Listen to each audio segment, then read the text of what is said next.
The sun was bright in the sky when the news alerts began. People all over the world looked up to see strange objects appearing above major cities. These weren't planes or satellites. They were massive ships, dark against the blue sky, perfectly still and silent. Dr. Kim Ji-hyun was working in her Seoul University lab when her assistant ran in, face pale with fear. "Doctor, you need to see this." Ji-hyun followed her to the window. The sight made her stomach drop. A huge oval ship, at least 2 kilometers across, hovered over downtown Seoul. Its surface wasn't smooth but covered with odd angles and patterns that hurt her eyes when she tried to focus on them. "It's happening everywhere," her assistant said, holding up her phone. News feeds showed similar ships above New York, London, Beijing, Cairo, and dozens of other cities. Ji-hyun's phone rang. It was the Defense Ministry. As South Korea's top expert in theoretical language systems, they needed her now. An hour later, Ji-hyun sat in a crowded room deep under Seoul. Military officers, government officials, and scientists talked over each other as screens showed the ships from different angles. General Park, a stern man with tired eyes, called for quiet. "The aliens sent a message 30 minutes ago," he said. "It was broadcast on all frequencies worldwide. We need to understand what they want." Ji-hyun studied the recorded message. It wasn't sound but a complex series of mathematical symbols and light patterns. Most experts were completely lost, but Ji-hyun had spent years studying how non-human intelligence might communicate. "I can make sense of some of this," she said after an hour of work.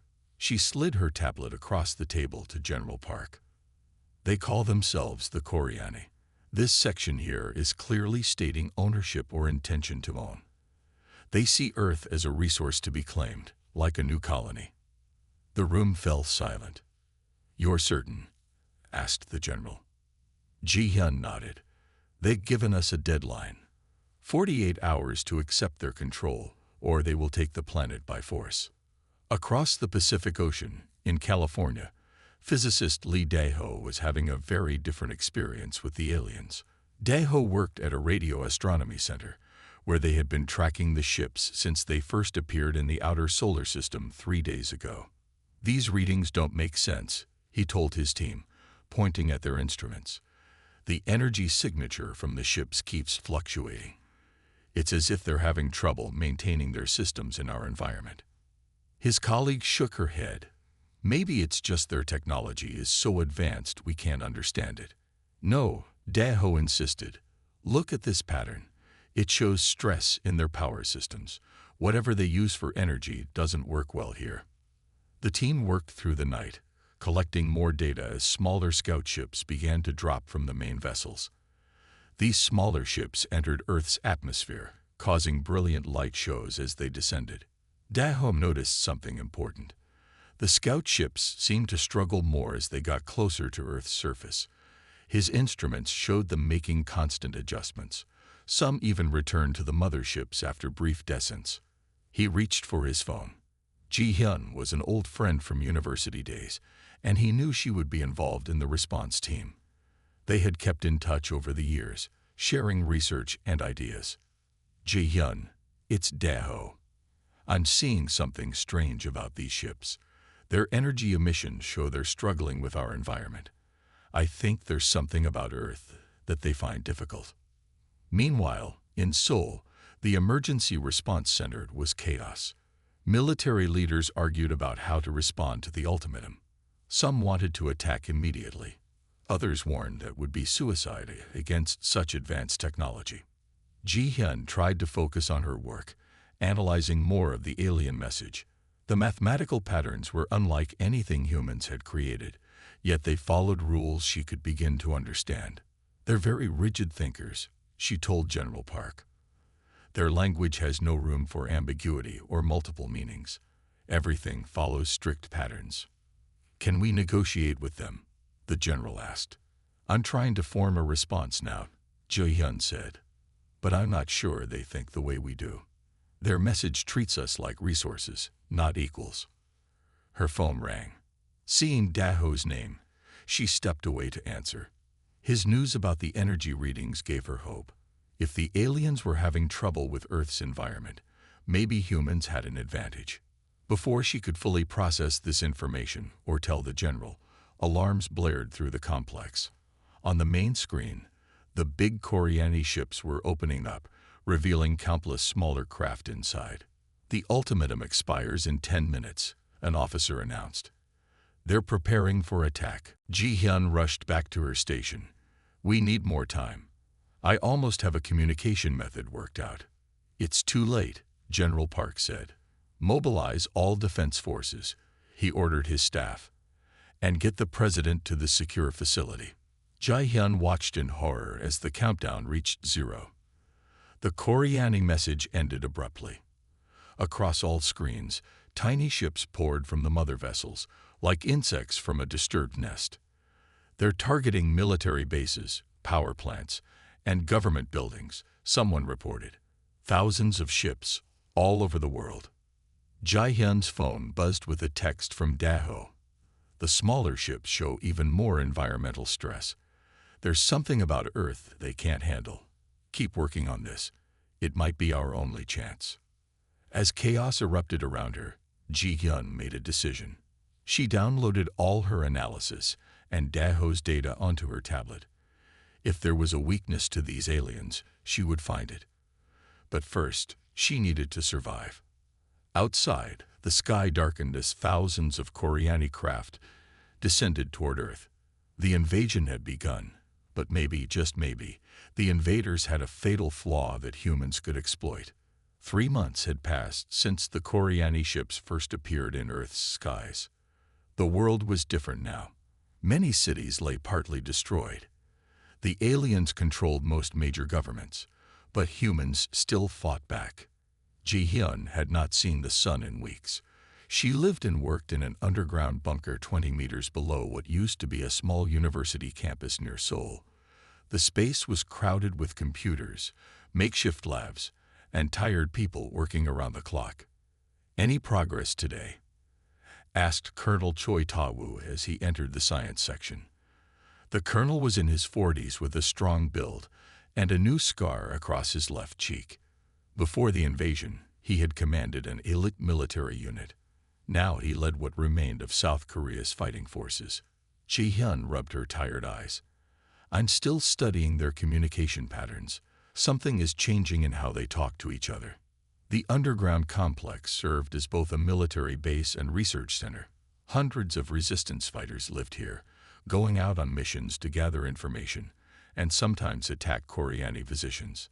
They were part of a loose global network of similar bases, sharing what they learned through hidden communication channels. Ta-woo placed a small device on Ji-hyun's desk. "We captured this last night. One of their communication tools. 3 good soldiers died to get it." "I'll make it count," Ji-hyun promised. She had been working for months to understand the aliens better. Every piece of their technology helped. The colonel nodded and turned to the main screen. "Everyone, gather around. I have something you need to see." The scientists and analysts moved closer as Ta-woo played a video. It showed a Coriani soldier standing guard at one of their bases. The aliens always wore full-body suits and helmets outside their ships. No human had seen what they really looked like. In the video, the alien guard began moving strangely. It seemed unsteady, almost like it was dizzy. Then, to everyone's surprise, it reached up and removed its helmet. "This is the first clear footage we have of their faces," Ta-woo explained. The alien had a face somewhat like a human's but with key differences. Its skin was pale blue. It had no nose, just breathing slits. Its eyes were large and completely black. Most strange was how its skin seemed to ripple, as if something moved beneath it. Seconds after removing its helmet, the alien collapsed to the ground. Other Coriani rushed to help, but the video ended before they reached it. "What happened to it?" someone asked. "We don't know for sure," Ta-woo said, "but our team reports seeing more cases like this. The aliens seem uncomfortable here. Something about Earth affects them." Just then, Lee Dae-ho entered the room, carrying parts of what looked like an alien machine. The physicist had arrived at the bunker only 2 weeks ago, after his research facility in California was destroyed. Ji-hyun had been relieved to see her old friend alive. "I may have found something important," Dae-ho announced. He set the alien device on a table where everyone could see it. "This is part of their energy system. I've been studying it day and night." He pointed to strange crystal-like structures inside the machine. Their technology relies on specific radiation frequencies, but these frequencies interact oddly with Earth's magnetic field. "What does that mean?" Ta-woo asked. "It means their equipment doesn't work as well here as it should," Dae-ho explained. "It's like trying to use a radio in a storm. There's interference." Ji-hyun moved closer to examine the device. "Does this affect the aliens themselves, or just their machines?" "Both, I think," Dae-ho said. "From what we've gathered, the Koreani have a different biology than humans. They seem partly mechanical, with technology integrated into their bodies."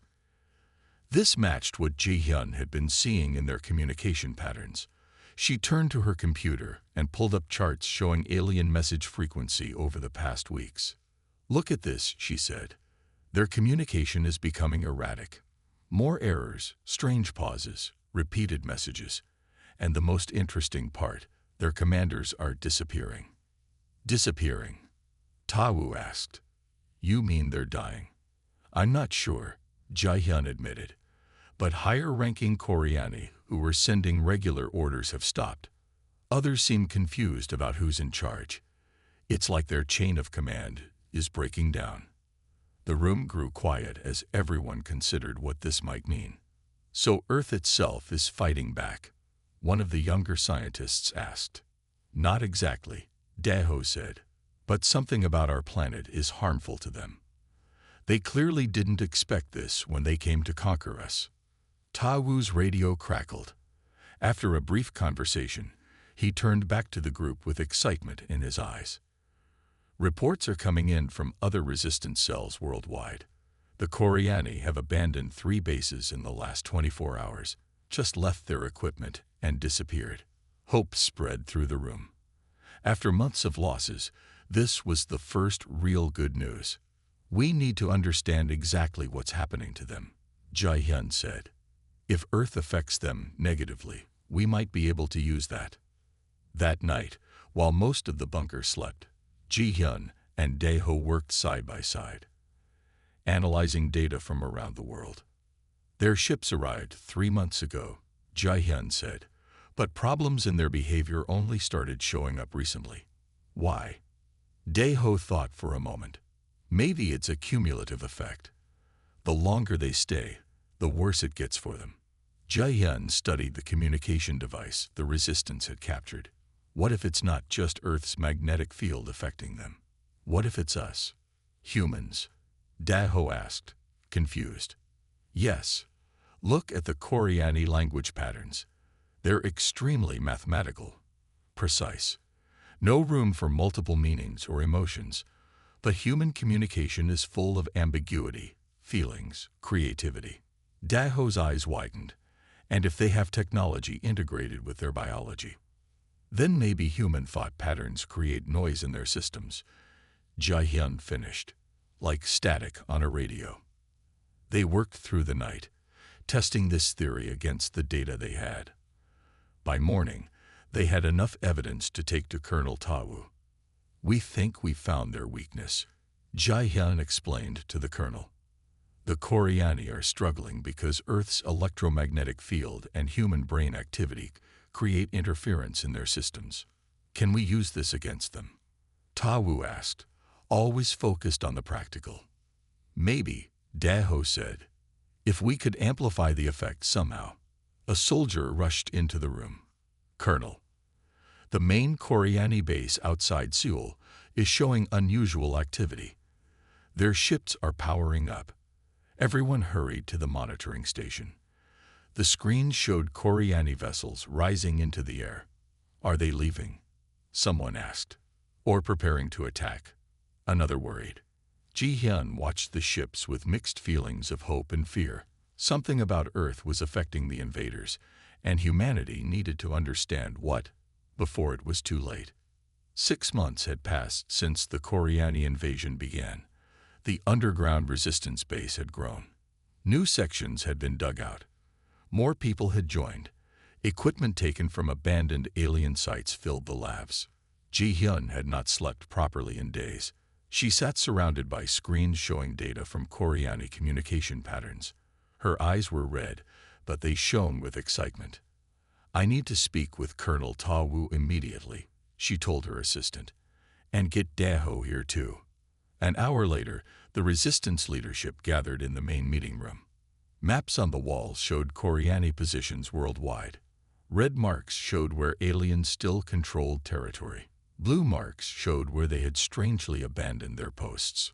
"I've made a breakthrough," Ji-hyun announced. Her voice was tired but firm. "We now understand why the Koreani are having problems on Earth." The room grew quiet. For 6 months, they had fought against the technologically superior invaders. Any advantage was worth hearing. Earth's electromagnetic field naturally interferes with their neural functions, Ji-hyun explained, pointing to her data. "The Koreani aren't fully biological beings. They have technology connected directly to their brains. Our planet's magnetic field disrupts these connections." Colonel Ta-woo leaned forward.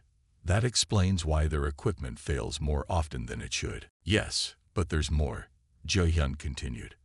"Our brains, human consciousness, generate what I call psychic static that's harmful to them."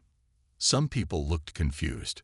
Ji-hyun pointed to brain scan images on her screen. "Human brains produce a wide range of electrical patterns. We think in ways that are messy, emotional, creative. The Koreani think in strict mathematical patterns. Our brain activity creates noise in their systems, like static on a radio." Daeho, who had been quietly listening, suddenly nodded with excitement. "We can amplify this effect," he said, joining Ji-hyun at the front of the room. "I've been experimenting with modified radio equipment. If we broadcast certain frequencies, we can increase the interference." "You mean we can hurt them without weapons?" asked Ta-woo. "Not exactly hurt them," Ji-hyun clarified. "More like confuse them, make them uncomfortable. The longer they stay exposed to these frequencies, the more their systems struggle." "Show us," Ta-woo ordered. Daeho set up a small device on the table. Next to it, he placed a piece of Koreani technology they had captured. "This is part of their communication system," he explained. "Watch what happens when I activate our transmitter." He turned on the device. Nothing seemed to happen at first. Then the alien technology began to flicker. Strange patterns appeared on its surface. After a minute, it shut down completely. "Now imagine this happening to the technology inside their bodies," Daeho said. "Not enough to kill them instantly, but enough to make Earth feel like a constant headache." The room buzzed with excited conversation. For the first time in months, they had a real strategy against the invaders. "We need to get this information to all resistance groups," Ta-woo said. "How quickly can we build more of these devices?" "We've already created instruction plans," Ji-hyun replied. "Any group with basic radio equipment can modify it to create the right frequencies." Within days, a plan came together. They called it Operation Resonance. Resistance fighters worldwide would place modified transmitters near Koreani outposts. The devices were simple enough that even small groups could build them. "The beauty of this plan," Daeho explained to the teams, "is that the transmitters are small and use little power. They can run for weeks on a small battery, and the Koreani won't see them as weapons at first." 2 weeks after Operation Resonance began, the first results came in. Reports from around the world showed Koreani forces behaving strangely. Some abandoned smaller outposts with no explanation. Others seemed confused, unable to follow their usual strict routines. Ji-hyun worked day and night monitoring alien communications. She had become extremely good at decoding their messages over the past months. "Their confusion is growing," she told Ta-woo one evening. "Look at this message from a base commander. He reports that his soldiers are experiencing thought fragmentation. They can't focus. Taiwu smiled. It was a rare sight these days. Is it working better than we expected? Much better, Jai-hyun confirmed. The Koreani are withdrawing from populated areas. They seem to feel worse when surrounded by many humans. Makes sense, Daeho added, joining their conversation. More humans means more brain activity, which means more static for them. The pattern continued over the following weeks. Koreani forces pulled back from cities worldwide. They consolidated at larger bases, usually in remote areas with few people nearby. One morning, Ji-hyun called an emergency meeting. Her face was both worried and excited as she showed new data on the main screen.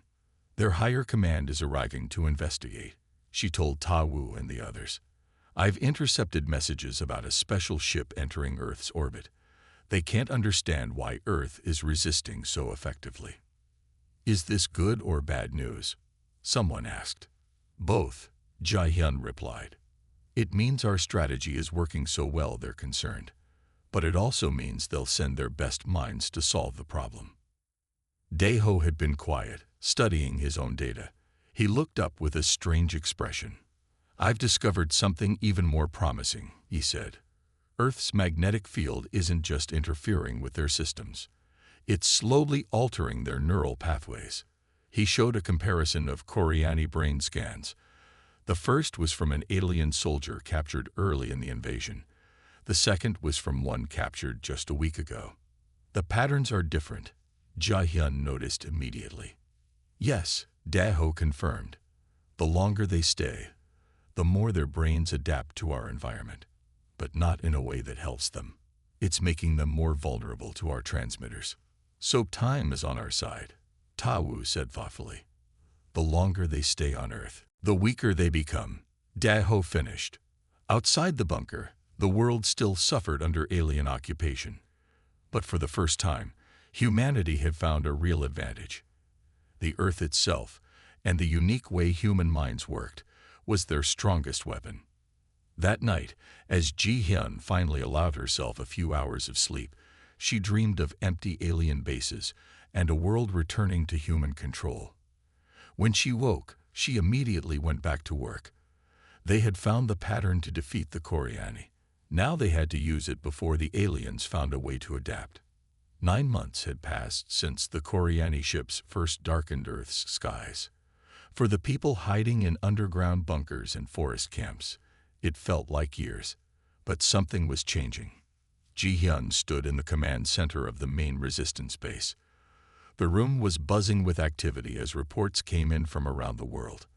On the large screens, red dots showing Koreani positions were disappearing one by one. Another base abandoned in North America, reported a communications officer. And 3 more in Europe.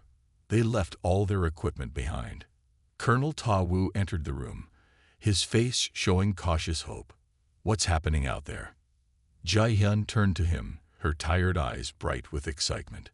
Their ships are experiencing mass system failures. The Koreani are retreating everywhere. For months, resistance groups had been placing transmitters near alien bases. These devices broadcast frequencies that interfered with Koreani technology. But what started as small victories had suddenly turned into something much bigger. Show him, Ji-hyun said to Daeho, who was working at a nearby computer. Daeho pulled up a video on the main screen. It showed a large Koreani ship trying to take off. The massive vessel rose shakily, then tilted to one side. Blue energy crackled across its surface. The ship managed to rise about 50 meters before crashing back to the ground. This is happening all over, Daeho explained. Their technology is failing. Not just on the ground, but in orbit too. Ta-woo looked suspicious. This seems too good to be true. What changed? Our transmitters have been working for months, but not like this. Ji-hyun nodded. I've been studying their communication patterns. I finally understand what's happening. She pulled up a complex chart on her screen. The Koreani aren't just individuals. They're connected in a hive mind. Their thoughts link together like computers in a network. And this network is failing. Ta-woo asked. Yes, our emotional variability and creativity create noise that's toxic to their mathematically rigid minds, Jae-hyun explained. It started slowly, but now it's reached a tipping point. Their hive mind is fragmenting. Daeho added, think of it like a computer virus spreading through their network, but the virus is human thinking patterns. A young resistance fighter raised her hand. So our brains are winning the war. In a way, yes, Jae-hyun smiled. The longer they stayed on Earth, the more they were exposed to our thought patterns. Now they can't maintain their mental connections. Tao considered this information. How can we push this advantage further? Ji-hyun and Daeho exchanged excited glances. They had been working on something new. We've modified our transmitters, Daeho explained. Instead of just broadcasting interference, we can send specific content that maximizes the disruptive effect. What kind of content? Asked Tao. Culture, Jae-hyun said simply. Art, music, poetry, stories. The things that make us most human. The things their mathematical minds can't process. That afternoon, they put the plan into action. Resistance groups worldwide received new instructions. The modified transmitters would now broadcast cultural content alongside the disruptive frequencies. In Korea, they sent traditional songs, poems, and stories. From America came jazz music and wild, improvised dance. India contributed ancient mantras and colorful art. Africa sent tribal rhythms that pulsed with life. The effect was immediate and devastating. Within days, almost all remaining Koreani ground forces abandoned their positions. The aliens retreated to their ships in disarray, leaving behind weapons, vehicles, and equipment. Ji-hyun worked around the clock monitoring alien communications. Most had become garbled nonsense, but she could still understand enough to know they were panicking. They're talking about mental pollution and thought contamination, she told the others. One commander called Earth a psychic toxic zone. 2 weeks later, Ji-hyun was woken by an excited Daeho shaking her shoulder. Jae-hyun, wake up. You need to see this. She followed him quickly to the monitoring room. The large screen showed Earth's orbit, with dozens of Koreani ships moving away from the planet. They're leaving, Daeho said in disbelief. They're actually leaving. Jae-hyun watched as ship after ship activated their engines and moved toward the outer solar system. The massive vessels, once so threatening, now seemed to be fleeing. Track them, she told the team. Make sure they're really going. For the next several days, the Resistance watched as the Koreani fleet retreated. Some ships moved smoothly, others drifted erratically, clearly damaged or malfunctioning. As the aliens withdrew, humans began to emerge from hiding. Cautiously at first, then with growing confidence, people returned to areas that had been under Koreani control. Colonel Ta-woo immediately organized recovery teams. We need to collect as much of their technology as possible, he told the Resistance fighters. We need to understand why they couldn't handle Earth and prepare in case they return. Teams spread out across the abandoned bases.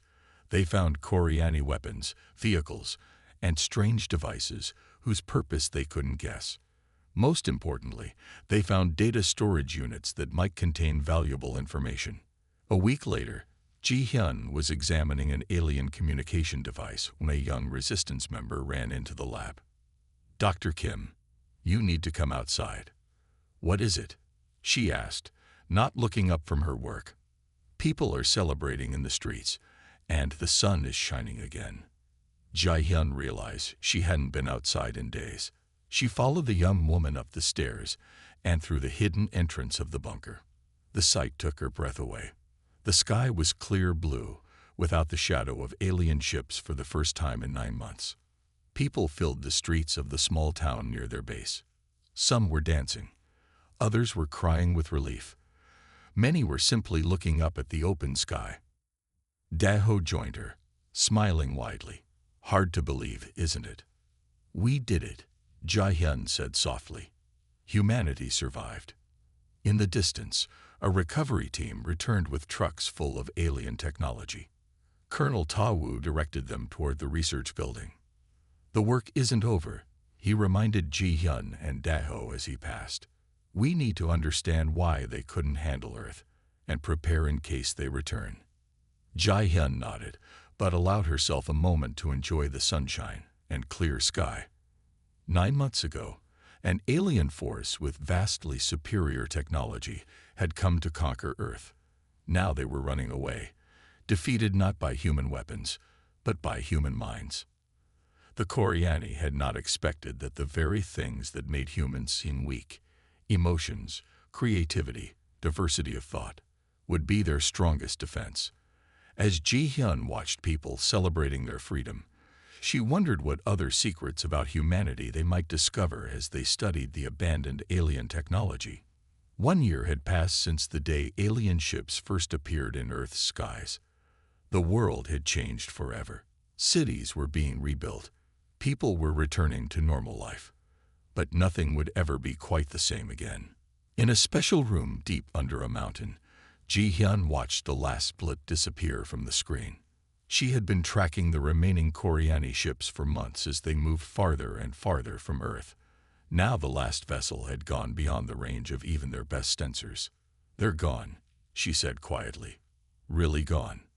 Beside her, Da-ho nodded. The solar system is ours again.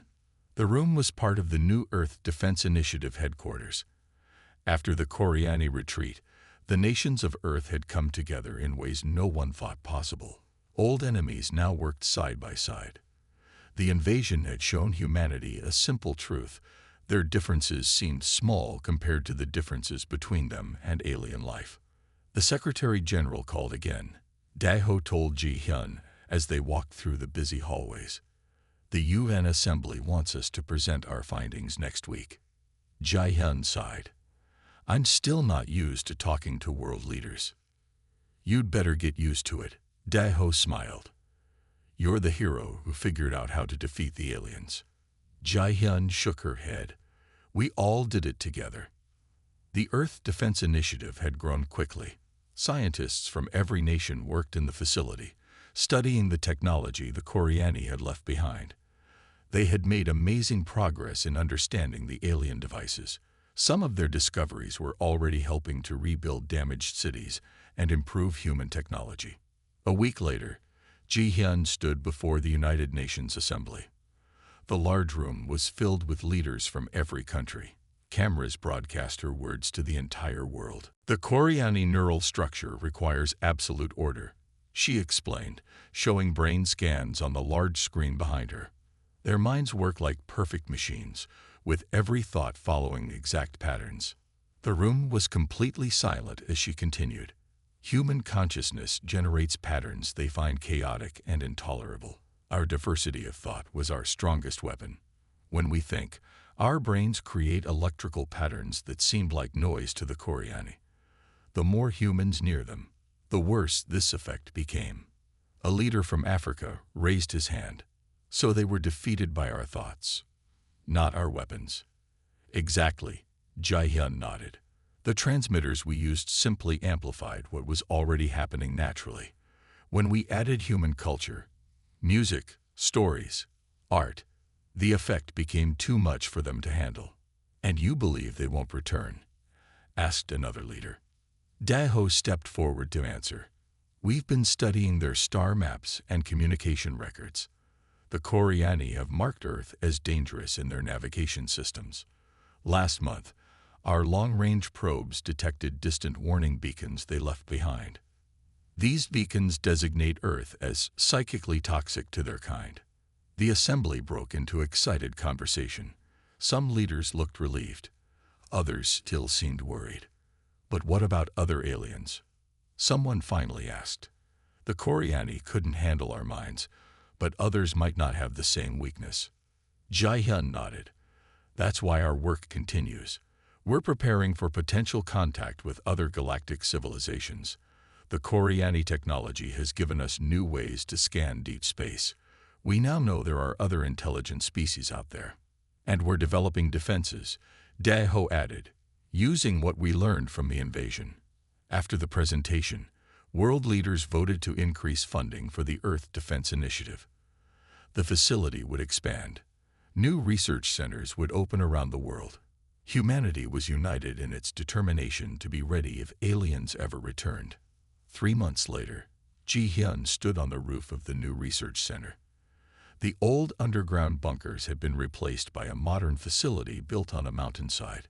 Large satellite dishes pointed at the stars, constantly scanning for any sign of approaching ships. Dae-ho joined her, carrying 2 cups of coffee.